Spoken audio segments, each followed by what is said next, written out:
तारीख पर तारीख, तारीख पर तारीख, तारीख पर तारीख, तारीख पर तारीख मिलती रही है, लेकिन इंसाफ नहीं मिला मिलॉर्ड, इंसाफ नहीं मिला। मिली है तो सिर्फ ये तारीख।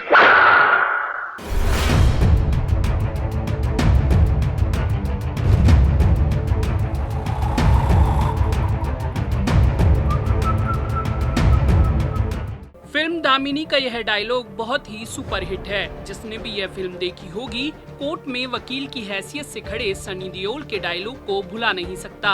मामला महिला के बलात्कार से जुड़ा था। कोर्ट में तारीख पर तारीख मिल रही थी। हर बार कोर्ट नई तारीख या तो दे रहा था या फिर आरोपी के ही वकील से पूछ रहा था। तब सनी देओल ने कहा था, और यही होता रहा है मिलॉर्ड, तारीख पर तारीख, तारीख पर तारीख, तारीख पर तारीख, तारीख पर तारीख मिलती रही है, लेकिन इंसाफ नहीं मिला मिलॉर्ड, इंसाफ नहीं मिला। कानून के दलालों ने इंसाफ को एक हथियार की तरह इस्तेमाल किया है माय लॉर्ड। 2 तारीखों के बीच ये अदालत के बाहर कानून का धंधा करते हैं। धंधा तोड़े जाते हैं, खरीदे जाते हैं, मारे जाते हैं। रह जाती है तो सिर्फ तारीख। अपना सब कुछ बेचकर अदालतों के चक्कर काटते फरियादी खुद बन जाते हैं एक तारीख। हिंदुस्तान के सताए हुए लोगों का है, उनकी नजरें आप पर गड़ी हैं कि आप उन्हें क्या देते हैं, इंसाफ या सिर्फ तारीख। अगर आप इंसाफ नहीं दे सकते तो बंद कीजिए ये तमाशा।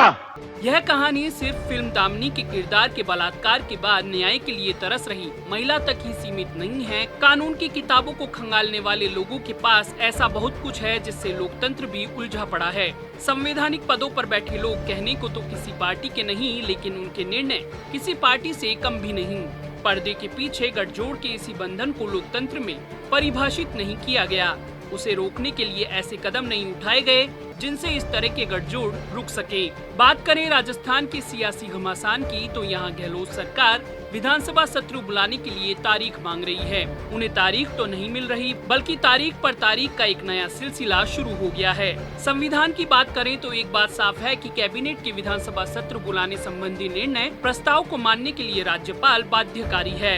सबसे पहले कैबिनेट की मुहर के बाद मुख्यमंत्री अशोक गहलोत ने विधानसभा सत्र बुलाने संबंधी एक प्रस्ताव राजभवन में राज्यपाल कलराज मिश्र को भिजवाया।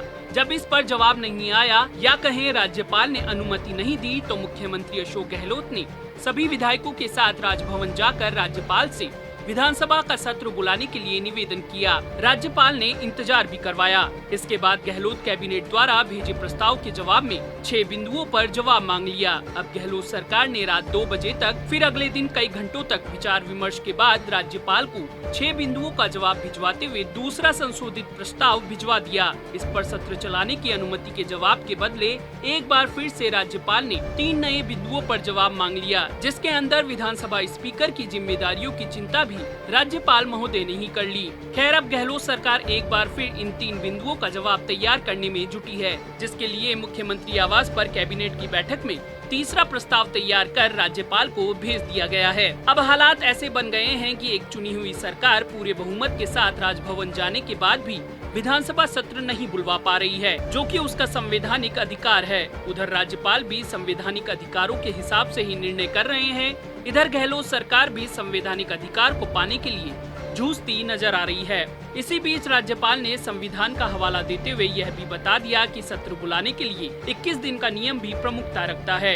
इस हिसाब से तो राज्यपालों के संवैधानिक अधिकार भी हर राज्य के लिए अलग अलग नजर आते हैं। महाराष्ट्र में सरकार के लिए न सिर्फ राजभवन बल्कि राष्ट्रपति भवन तक रात 3 बजे खुल जाते हैं और सुबह 5 बजे 2 लोगों को मुख्यमंत्री और मुख्यमंत्री की शपथ दिला दी जाती है, वो भी ऐसे मुख्यमंत्री को जिनके पास बहुमत ही नहीं होता है।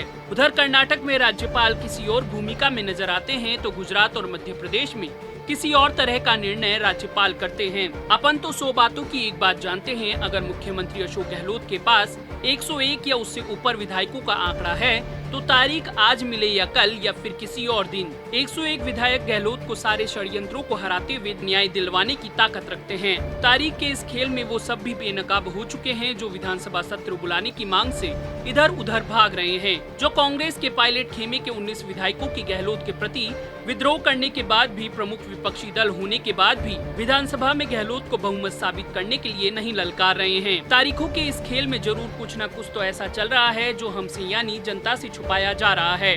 खैर, राजस्थान की गहलोत सरकार को ही नहीं, अब जनता को भी उस तारीख का इंतजार है जब इस पूरे राजनीतिक तमाशे की कलई खुलेगी, या दूसरे शब्दों में अंत होगा। अब महामहिम यह तारीख कब की देंगे, यह देखना भी बड़ा दिलचस्प होगा। उस तारीख तक क्या क्या सियासी घटनाक्रम होंगे, यह भी बड़ा दिलचस्प रहेगा।